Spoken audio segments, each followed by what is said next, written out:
Good morning, guys. Good morning. Hi. Ôi nấu cho. Cái mai hội à, ôi hả.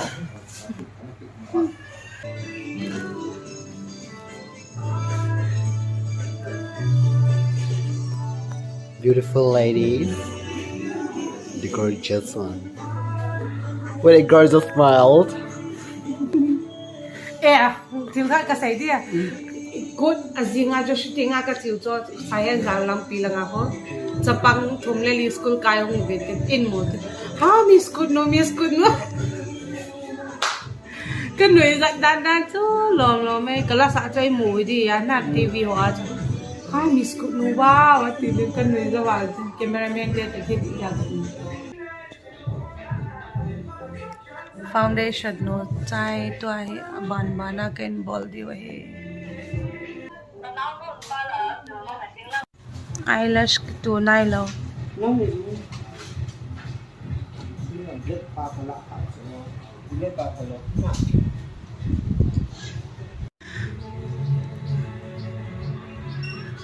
makeup chu chai ta Iban di tam. hapwa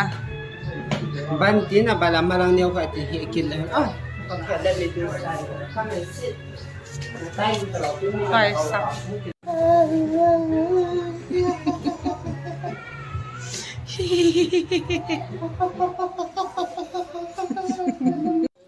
tu hen Saikul zona chi di wai thai ko pa ta chi ai ka chi di wai amai boy jing pha sia ko par zo en boy zang ai boy zang ai ati chu di mong e mai pha sia boy sing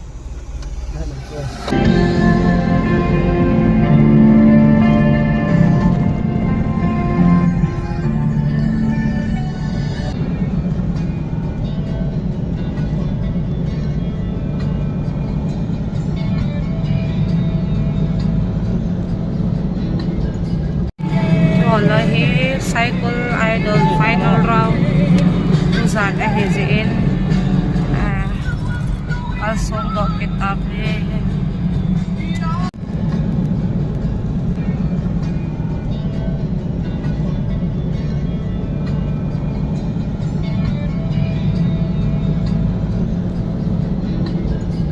chila he Saikul lang china ading alam pinop na pen ai tai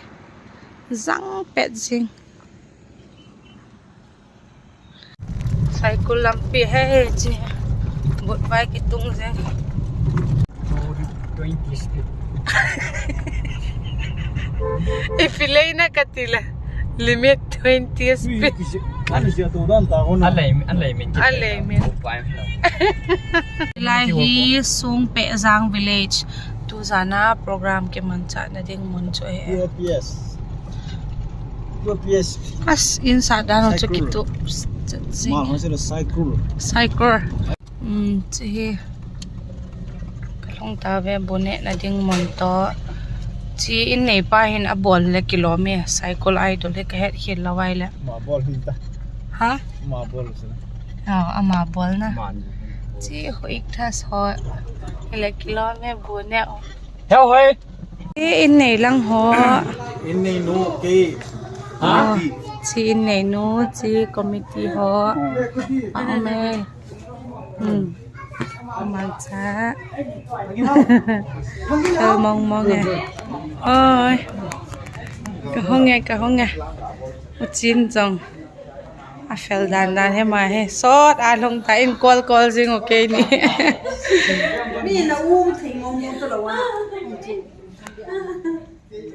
ê nôm bà lệ in dòng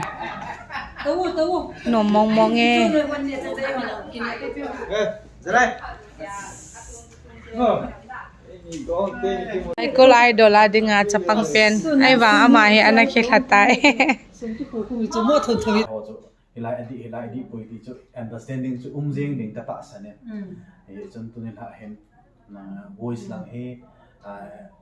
ma boy le le ka dei sa en voice ti ding le flat sharp na adi lo ho zo si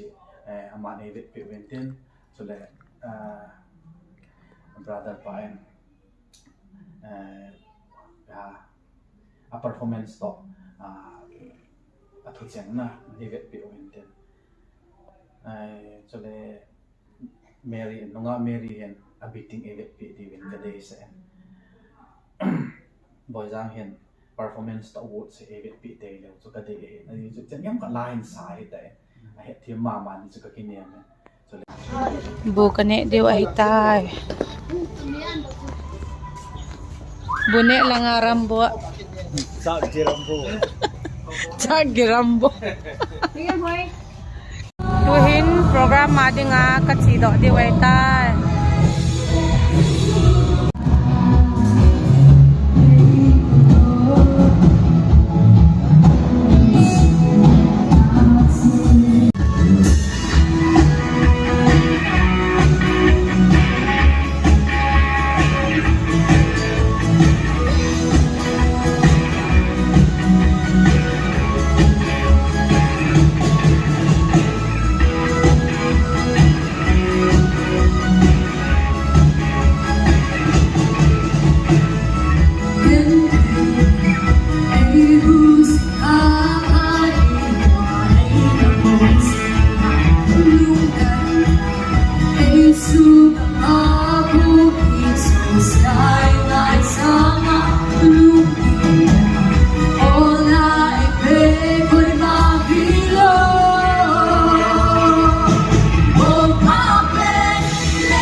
Kini kung kan tolong dengahin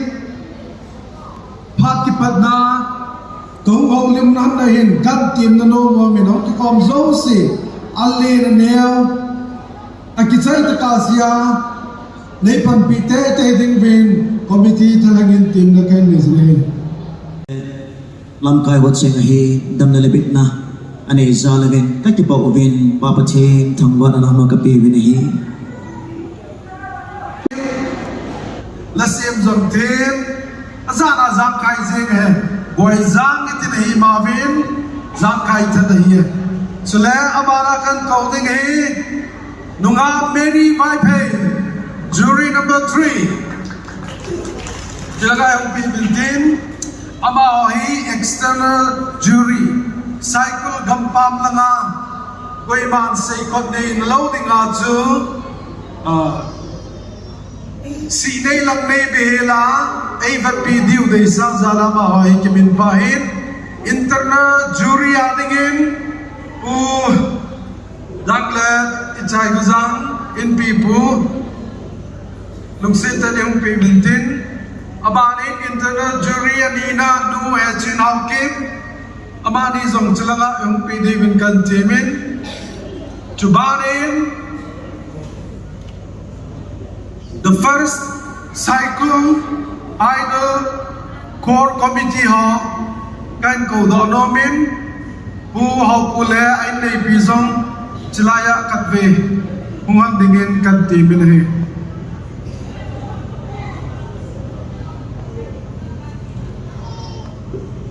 Usat boy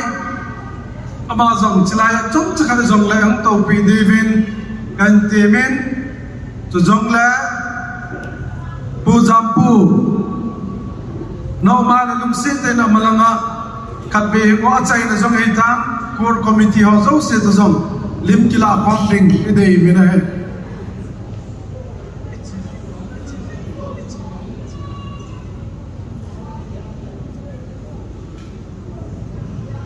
Hello, microphone katung bete di ham.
Chi in mai lang hi emi tam dan dan chu sun tha ka ga chi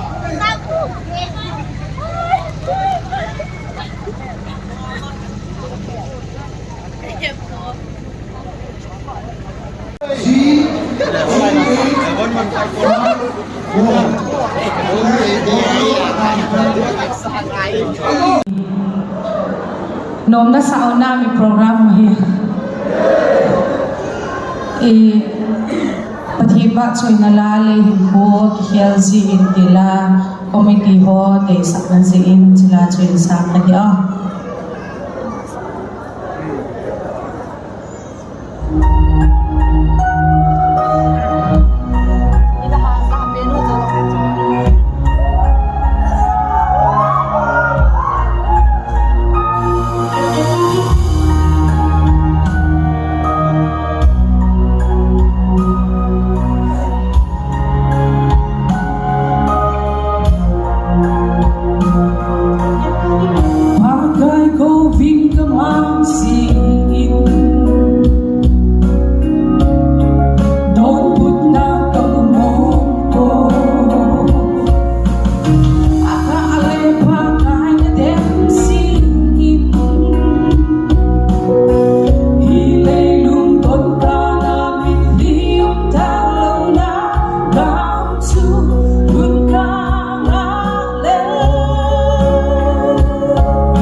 Saikul Idol Mangmo Ganbona,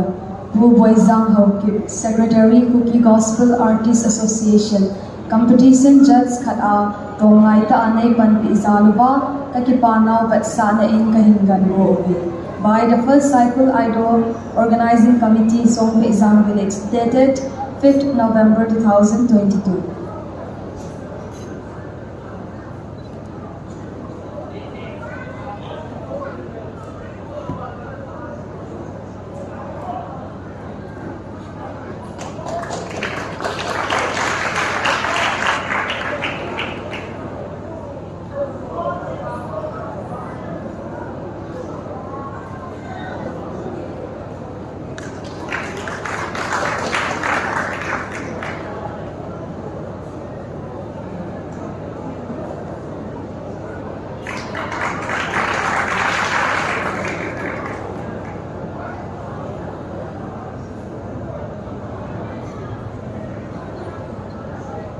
Boy lehat kami zongla school principal hina puma ko ho sa tinga kitip na isan piwa melong ta chule kithangat pim ta panai la pi jingo miss kimi chula jom ki patu sei bene he tum judge hi chop cha cha kan dok ding hi bolang mang boy judge mun chom chom chom na pang singen judge na pan na ho to Tule tuni jana chlai muna the first Saikul Idol la til aki khit na ipi nei sai pi thai diwan ke pai mun chum chuma aki chi jing line jong chlai to te ni ki na tam pi ho mi ma sa pen pen ai sok cha hi li ba sound system ho hong ki ko la ahong gin dong ka ti mul clip ma sa pen na ita ba nga lo pi ta hin ko Saikul gam te ho hi e ho kiti la hin ithanai po we tiong ti sei jing de ke ma tai za ka thong do no me na chiki le ani nai offense ho jong hi pon tho ka sama ma jing min chiki le ya chera bol da no jong na ka dei sa ka ta hin na bang lang thang ta mo pian hi lo na jing the the na i chi wa mi chi no on ke pon jing the na hi mum pao len ta ki pa da ki hi na ta ka jong ai go chan jing ti pao me to nunga American do nong chu lasa ho tu ni la kiti ho ji a bon chan ke wa first hinom so ke di winain la mi khat bo chong gi ding ai ja first hun la zo lo ho la hi ipi na tu mop no mo ki pao me first ile second ile third ile ki bangin chi chu hin la lo ho zo azo achon contestant ho chu question hong ki do achon alung lin theu ka sama ma jing na ken thumop na ne hi zong leng lang khada chu alung lin sang na hi bin a hin la conduct hon chi sei dinga phare pin jenau chai sei katin hi chi bo he idol icon ding a hin pon ma ban sau ta inai na lai ven pathin dam na ai pi ubai le hi chi sanga thupi zo ho zong hong ki bowling pin hi chu a hi ma ba na pan la na ding tam tao men chu he ila lo na ham hi lo le hi na ham I ball khil na ti ho chu e ho ading a step la na in ei zo di wa hi ti chu contestant ho la nga ding in khain se the hi ka ke pa e ki pao men Ichlaya ding mi lila mi to me Cookie Gospel Artists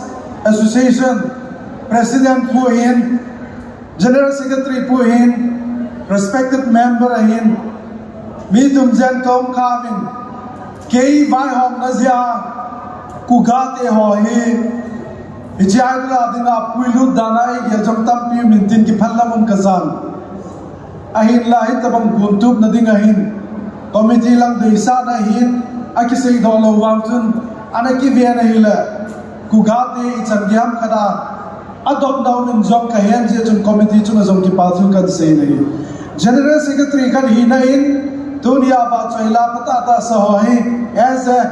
kuga secretary yan hi na chu nalunggeli piumam ki pam ka sa koi san ki do masang hi memento he asiam pa thim ka sawalen design bol pa thim ka sabbe sing ki achong ki pa thu ka se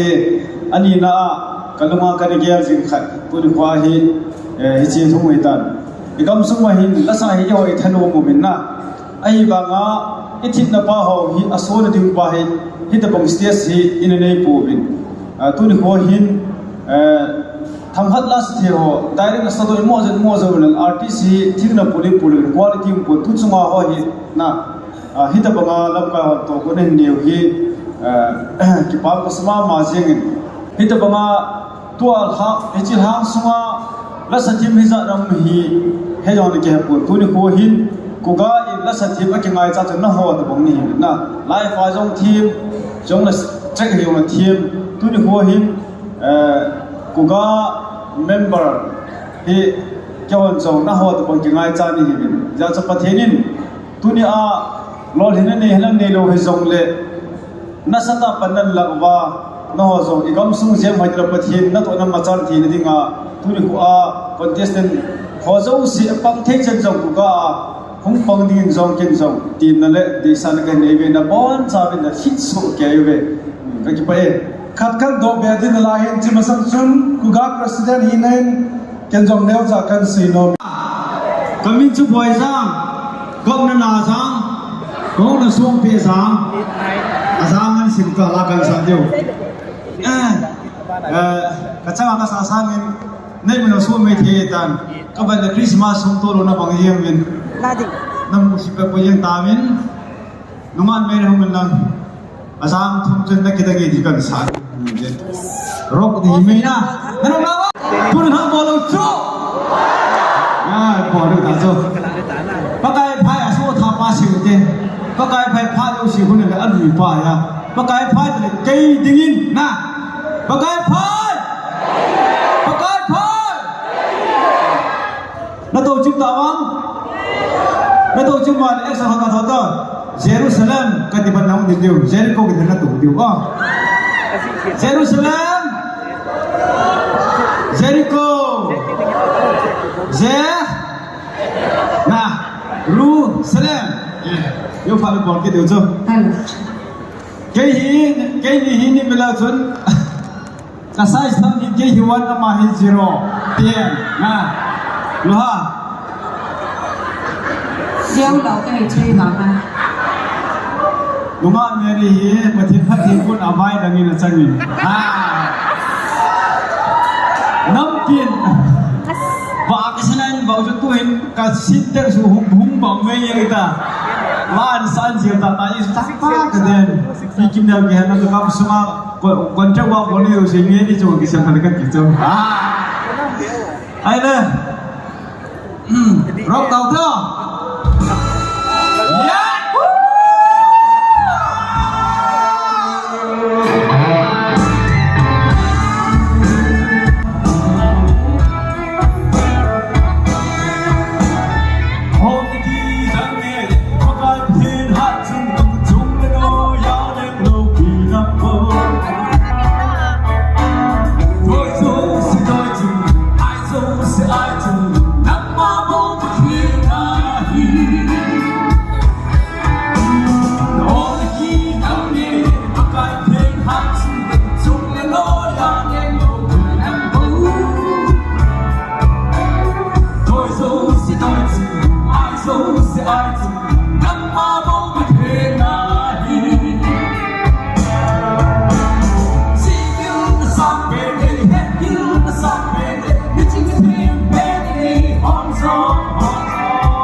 program ki chai tai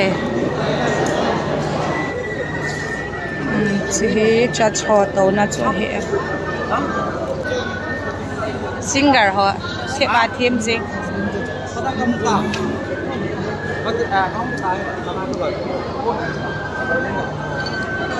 media lang ho hi ve chiko ole kila de cha si media lang ho hi ve mo zala program nom ta chi la de the first Saikul Idol la pa he chi ame ka be ni kang ko ale lang hina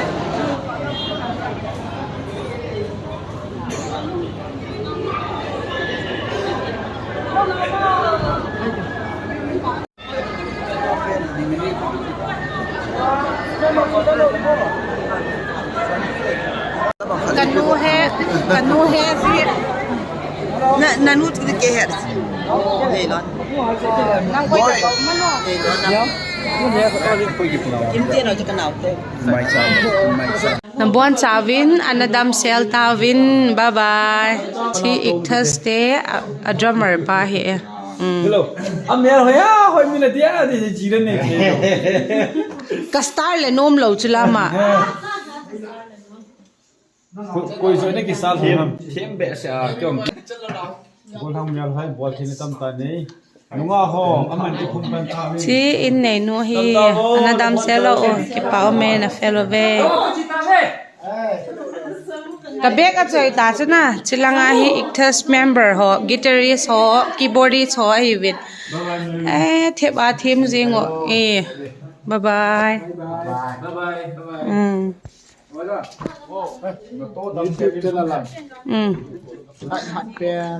I love Mary.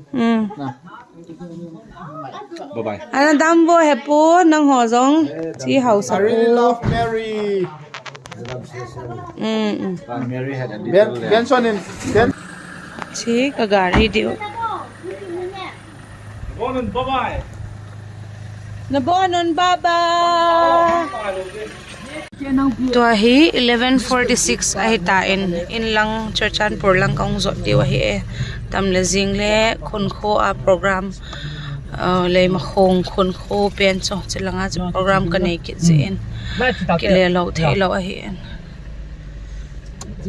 kaung ki le ta ve to hi 118 ahi tan moi rang ka long pan panove